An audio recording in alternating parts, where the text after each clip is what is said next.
Halo semua, kembali lagi di channel Naik Level. Pada video kali ini saya ingin membahas salah satu saham yang sebenarnya juga di request, namun sebetulnya memang saham ini mau saya bahas ya di luar ada yang request ya. Cuman ini kebetulan ada yang request. Saya sudah membahas 3 saham minggu dari tanggal 24 sampai 30 ya, untuk request tanggal 17 sampai 23. Kalau teman-teman mau request silahkan, ada formnya ada di link deskripsi atau di komen pin ya. Oke, hari ini saya mau membahas saham IIDF ya, yang cukup menarik karena ini perusahaan besar yang sedang murah ya. Saya nggak ngerti akan semurah apa, tapi saat ini itu sedang murah. Ya, hari ini tanggal 30 Desember ya. Cuman ini datanya per kemarin tanggal 29. Oke, INDF atau PT Indofood Sukses Makmur Tbk, harga kemarin per tanggal 29 Desember adalah 6.450. Saya terakhir membahas saham ini itu tanggal 28 Maret 2023 ya. Jadi nanti kita akan bahas review bagaimana pergerakan harganya.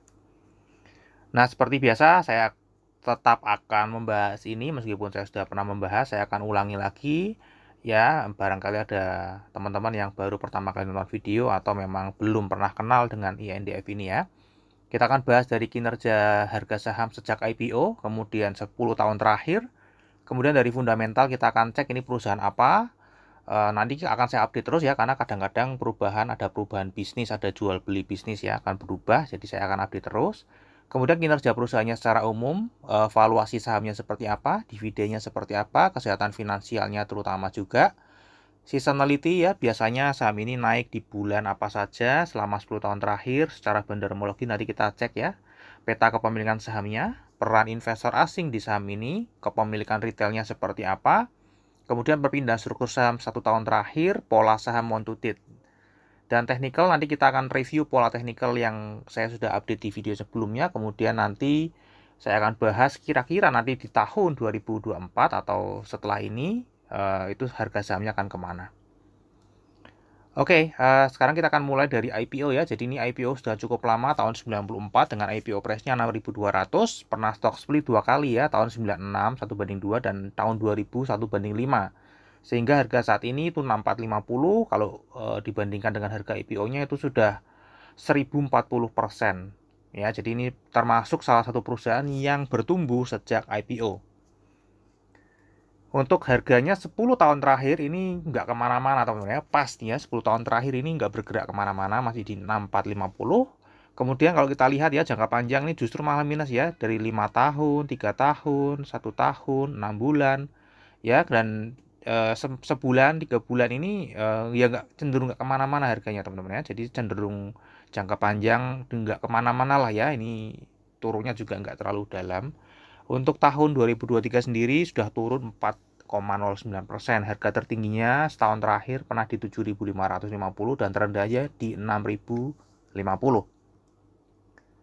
Nah, ini perusahaan apa? Ini Indofood Sukses Makmur ya. Alamat kantornya ada di Jakarta ya, di Sudirman Plaza Indofood Tower. Ini bidang usahanya food and beverage ya, barang konsumer primer, dan subindustrinya adalah makanan olahan. Ini adalah model bisnisnya ya teman-teman ya. Model bisnisnya saya sudah info di sebelumnya, saya ulang lagi. Jadi dia memiliki 4 model bisnis. Yang pertama yaitu CBP ya, atau Consumer Brand Product ya. Ini nanti saya akan jelaskan di belakang ya. Kemudian punya Bogasari ya, punya goreng margarin, punya agribisnis ya, atau di sini kalau di sini kita lihat ini sawit ya. Kemudian mendistribusikannya juga ya, jadi punya bidang usaha distribusinya juga. Ya, ini lebih detailnya ya. Untuk consumer brand products ya, ini ada mie instan ya, kita kenal mereknya Indomie yang paling dominan. Kemudian ada susu HT, ada makanan ringan, ada keripik, kemudian ada penyedap makanan, ada nutrisi makanan khusus, bubur gitu ya. Kemudian minuman juga. Kemudian Bogasarinya dia ada tepung terigu, pasta, dan ada maritim ya, punya kapal. Kemudian untuk agribisnisnya ini dari hulu ke hilir ya, jadi pembibitan, perkebunan, pengolahan sendiri, penyulingan, dan produk akhirnya sampai ke konsumen. Ya, ini memiliki 300.000 hektar area tertanam ya. dan dia juga mendistribusikan produk-produknya sendiri ya. Oke, jadi ini bisnisnya kira-kira ini merek-mereknya, brand-brandnya saya yakin teman-teman di sini yang nonton pastinya pernah melihat minimal salah satu dari produk atau merek ini ya, terutama Indomie ya, pasti nggak ada. Supermie, Sarimie juga, Popmie pastinya nggak mungkin kalau nggak pernah lihat ya. Indomilk enak, pasti pernah lihat Citato gitu ya. Oke, kira-kira kalau minyaknya ini Bimoli ya teman-teman ya. Bimoli yang mestinya teman-teman juga tahu kalau Oke, nah kalau kita lihat ya secara detail di laporan keuangan kuartal 3 2023, untuk consumer branded product ya, CBP, ini ICBP ya, ICBP itu paling besar kontribusinya untuk omset atau pendapatannya sebesar 51 triliun ya di tahun 2023 sampai bulan September.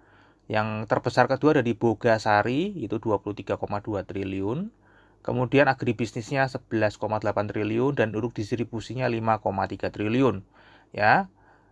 Untuk laba bersihnya juga sama ya kontribusinya ya. Sama paling besar itu di segmen dari consumer branded product atau ICBP ya. Anak usahanya yang juga perusahaan TBK.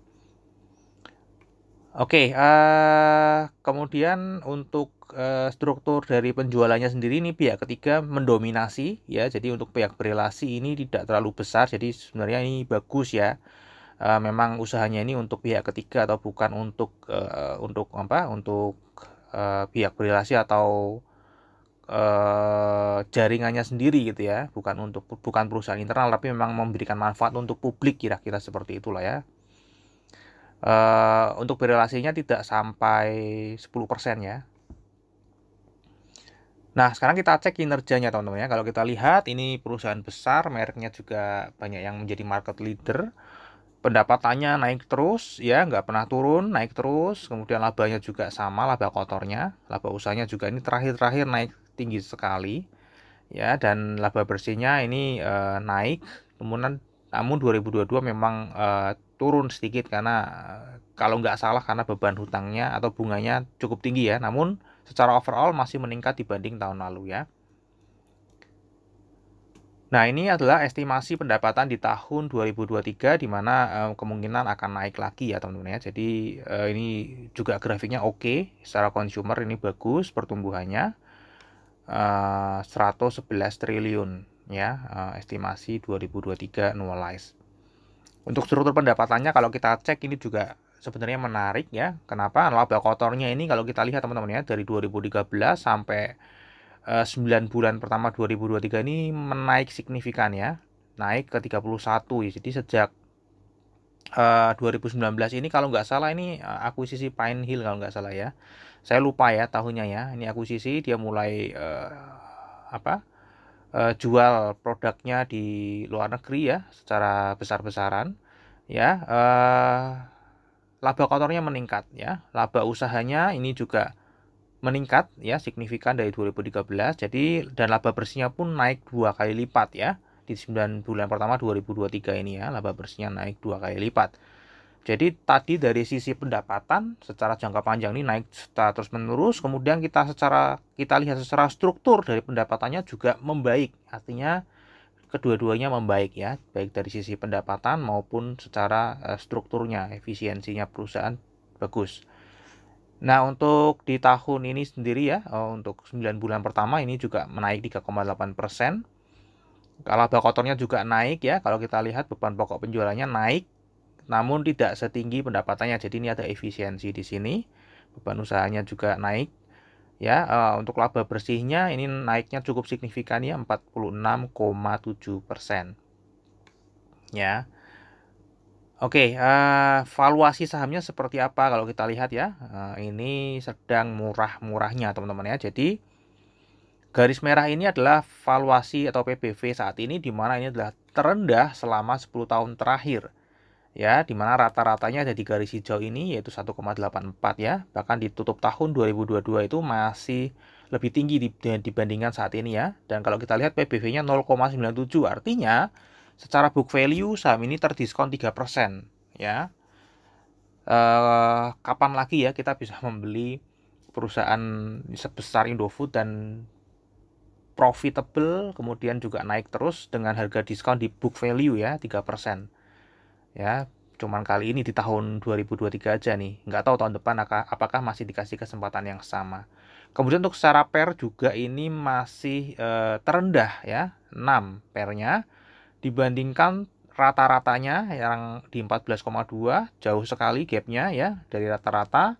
Kemudian secara tutup tahun 2022 juga masih jauh ya, di 9,3 pairnya, sekarang tuh 6 adalah terendah selama 10 tahun terakhir.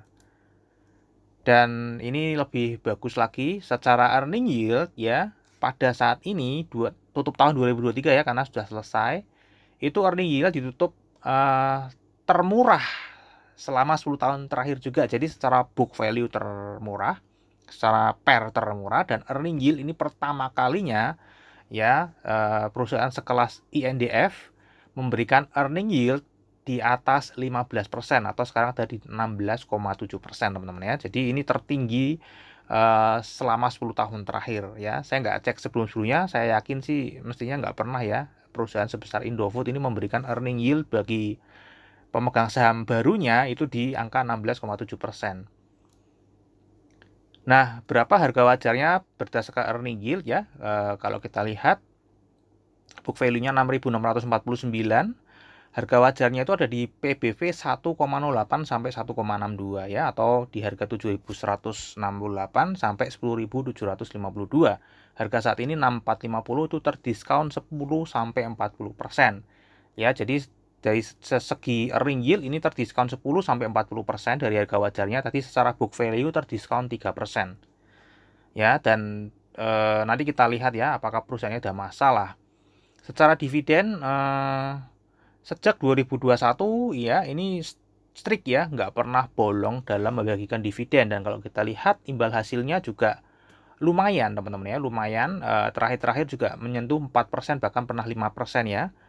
Ini lumayan teman-teman ya. Biasanya kalau perusahaan gede ini kan cuma 1%-an ya, atau di bawah 1%. Ini masih oke ya, masih mirip-mirip bunga deposito. Dan untuk forecast-nya nanti di 2024 ya, kalau kita lihat EPS-nya ini naik lagi, annualize-nya ya, karena dia berdasarkan dividen per share ya, 278 di payout ratio-nya menyesuaikan. Jadi mungkin prediksi saya akan membagikan 278 lagi di tahun 2024, atau bahkan mungkin lebih tinggi ya, namun saya konservatif aja 278. Kalau teman-teman beli di harga saat ini 450 itu mendapatkan yield-nya cukup lumayan, 4,3% ya. Jadi masih oke lah ya, masih 4% itu masih masuk untuk dividen, saham dividen ya. Kemudian kita cek kesehatan finansialnya ya. Secara quick ratio juga bagus ya, rata-rata ini juga sudah di atas 1. Karena rasionya juga ini naik terus mendekati 2. Debt to equity ratio-nya ini memang di atas 1 ya, namun ini cenderung turun. Ini memang tertinggi ya. Karena kemarin ada ICBP itu kalau nggak salah mengakuisisi Pine Hill itu menggunakan hutang. Ya, namun hutangnya masih dalam kapasitas dia dalam membayar, karena masih untung ya. Masih untung, jadi keuntungannya masih cukup untuk membayar bunga dari hutangnya. Ya, jadi sebenarnya perusahaan ini tidak ada masalah teman-teman secara fundamental nih. Tadi kalau kita lihat masih naik terus ya.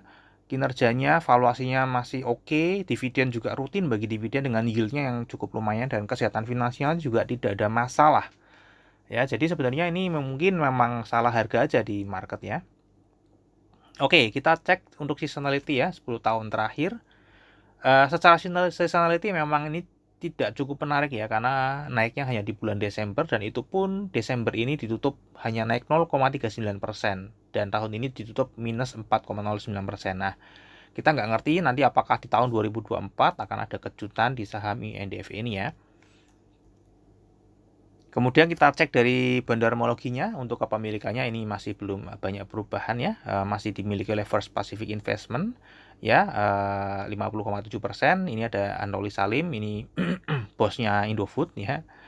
Kemudian masyarakat yang non warkat atau scripless cukup ya, lumayan banyak, 49,58%, dan ada yang scrip itu 0,33%. Ya, total lembar sahamnya ada 8,78 miliar. Peran investor asing di saham ini tentu saja cukup harus diperhatikan ya, karena partisipasinya cukup tinggi ya, di atas 30%, bahkan mencapai 40%. Di 2022 46%, 2023 45,1% ya secara total, 2022 dan 2023 itu 46,09%. Dan kalau kita lihat korelasinya juga selalu di atas 2, bahkan ini terakhir Desember mendekati 3 ya. Artinya memang masuk keluarnya asing ini memiliki pengaruh di harga yang cukup. Dan kalau kita lihat atau perhatikan ya, dari Juli semester 2 ini investor asing buang barang ya, dan tahun 2023 juga masih buang barang. Ya, sehingga nggak heran kalau harganya cenderung nggak kemana-mana ya. Nanti kita akan lihat lebih detail. Ini kita lihat dulu untuk kepemilikan investor retail di saham ini ya. Holdernya totalnya November terakhir 50.353 ya. Dibandingkan November tahun lalu itu naik 946 orang. Ini sempat naik turun ya, kayak roller coaster ya. Turun sampai menyentuh 41.000, naik lagi, turun lagi 41.000, naik lagi ke 50.000. Ya, jumlah lembar sahamnya secara overall naik setahun terakhir. Average-nya juga naik, value per holdernya juga naik ya. Terakhir November itu per orangnya investor retail lokal memegang sahamnya 55 juta per orang dengan harga saham 6450 ya. Dan ini total value yang dimiliki oleh semua investor retail lokal yaitu 2,7 triliun. Nah, kalau kita lihat setahun terakhir ini penambahannya cukup oke. Jadi value-nya naik 10 juta per orang. Tadi saya cek per orangnya ini kira-kira ada setahun terakhir ada 946 orang yang masuk ke saham Indofood ini. Per orangnya itu kira-kira memborong menggunakan nominal kira-kira 583 juta dengan harga saat ini ya. Jadi cukup besar-besar ini yang masuk ya per orangnya, karena di atas value per holdernya 10 kali lipat daripada rata-rata yang lain. Nah, kita lihat struktur pemindahan sahamnya selama setahun terakhir ya, November ke November, karena Desember belum keluar datanya. Kita lihat kepemilikannya tadi ini yang floating hanya 49,6%. Jadi ini hanya 49,6% yang menggerakkan harga sahamnya di Bursa Efek Indonesia. Dan dari 49,6% ini dominasinya adalah di investor asing ya. Makanya tadi partisipasinya tinggi juga. Kemudian dia juga penguasa stok floatingnya. Jadi mungkin investor asing kita bisa pantau di saham ini ya. Oke, kita lihat ya kepemilikannya. Paling besar ada di perusahaan asing ya, kemudian yang lokal ini ada ya, insurance, ada asuransi yang besar juga. Kalau kita lihat dia buang barang selama beberapa setahun terakhir ini ya, rutin buang barang, insurance. Ya, kemudian yang terbesar kedua ada corporate asing atau perusahaan asing, di mana ini membeli terus ya, kebalikannya ini membeli terus. Ya, kemudian yang terbesar ketiga ada di reksadana asing. Ya, di sini dia membeli kemudian menjual di paruh semester akhir. Kemudian ada foreign others ya, yang jual di awal-awal, kemudian yang terakhir-terakhir dia nggak kemana-mana. Secara overall investor asing ini buang barangnya ya, terutama di satu semester terakhir ya, sehingga harganya pastinya turun. Nanti kita lihat ya, karena ada investor asing yang buang barang. Tadi ini dia penguasa stok dan partisipasinya cukup tinggi, terutama korelasinya. Kalau kita lihat lokal ID ini memborong terus, rajin memborong terus ya, terutama satu semester akhir ini ya. Karena mungkin banyak fundamentalis yang masih pastinya sama pendapatnya dengan saya bahwa Indofood ini harganya sudah murah ya. Jadi pastinya investor retail lokal berbondong-bondong untuk memborong saham ini. Oke, jadi secara overall teman-teman ya, kalau kita lihat yang paling besar buang barang itu adalah foreign others, dari 14,21% ke 12,36%, ini buang paling besar. Ya, kemudian yang terbesar kedua adalah insurance. Jadi ya, insurance ini lagi ada buang barang ya. Jadi mungkin ini yang menyebabkan harganya nggak naik kemana-mana atau stagnan aja. Ya, kemudian reksadana asing juga satu semester terakhir masih buang barang, meskipun secara overall setahun terakhir masih membeli ya, 0,11% masih positif netnya. Oke, untuk pola saham month to date, nah ini kita lihat tadi ya, satu semester ini harganya turun dari 7.500 ke 6250 ya, karena tadi investor asing ini kita lihat ya, grafiknya sedang jualan terus ya, sedang jualan terus. Kalau kita lihat secara banda detektor juga terlihat sedang big distribution. Kita lihat dari broker summary juga ada satu broker yang dominan sekali ya, RX itu buang barang 86,6 miliar selama bulan Desember. Ya, jadi ini sedang distribusi juga, baik secara jangka panjang, tadi investor asing distribusi, jangka pendek bulan Desember juga masih distribusi ya. Oke, technical kita akan bahas ya. Tanggal 28 Maret saya memprediksi saham INDF ini waktu itu harganya ada di 6.375 ya, dan saya prediksi akan turun ke 6.250 kemudian naik ke 7.000 ya. Kemudian ini ya di sini dia akan turun ke tadi berapa? Turun ke 6.250 ya. Nah, di sini tuh ini di sini teman-teman ya turun ke 6 ya 6.250 nih kena teman-teman ya. 6.250 ya. Kemudian dia naik sampai 7.000, bahkan ini melebihi 7.000 ya, sampai 7.500 ya. Di sini waktu itu saya memprediksinya sampai 7.000 aja. Ya, ini breakout ya, sampai 7.500 kemudian dia turun lagi. Ya, tadi kita lihat penurunan ini karena investor asing sedang buang barang. Ya, untuk untuk likuiditasnya sehari cukup oke 50,7, di mana sebelumnya juga ya kira-kira seginian ya 49,7 miliar per hari, jadi nggak banyak berubah. Nah, kira-kira kedepannya akan kemana itu ya? Kalau kita lihat ya, ini pola sekarang ini sedang downtrend ya, downtrend. Namun ini kalau melihat pola sebelumnya ini kan sebenarnya ranging di antara 6.050 sampai 7.000 ya teman-teman ya. Makanya waktu itu saya prediksi akan naik ke 7.000 kemudian dia akan turun lagi. Namun dia bablas ke 7.500 baru turun ya. Dan ini rangingnya berubah naik ke 6.250 ke 7.500. Jadi secara teknikal ke depan saya prediksi ini akan naik ya. Mungkin naiknya nggak akan langsung ya. Mungkin dia akan turun naik ke sini. Kemudian turun lagi ke sini ya. Karena ini sedang ranging ya. Mungkin bisa kembali lagi ke 7.500 ya. Tahun depan. Nanti kita akan lihat. Kita akan update lagi ya. Oke, ini secara teknikalnya. Kemudian terakhir seri saham-nya untuk fundamental tadi kinerja jangka panjangnya masih naik. Oh, ini kinerja jangka pendeknya tuh naik ya. Sorry, ini belum saya rubah ya. Naik ya teman-teman ya. Kemudian valuasinya ini murah, rutin bagi dividen dengan forecast-nya nanti di tahun 2024 kira-kira 4,3%. Untuk seasonality berpotensi naik hanya di bulan Desember. Itu pun naiknya cuma tipis ya. Kemudian untuk bandarmologi dari November ke November sedang terjadi distribusi investor asing.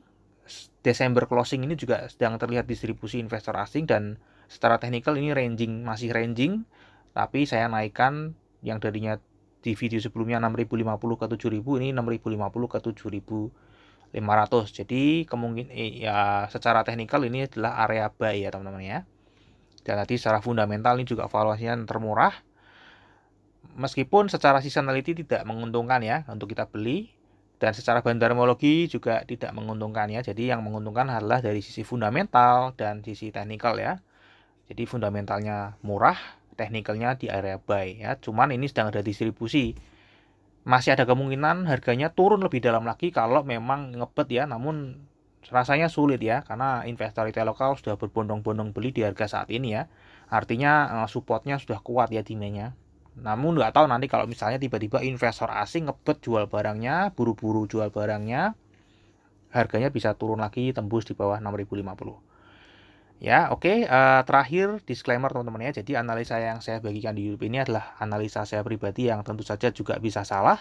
Ini bukan ajakan jual atau beli saham INDF ya. Ini video hanya saya buat sebagai pembelajaran bersama-sama. Jadi saya masih belajar, teman-teman juga bisa belajar dari video yang saya buat ini ya. Oke, mungkin sampai di situ dulu analisa saham INDF ya. Semoga bisa bermanfaat. Kita akan ketemu lagi di video yang berikutnya.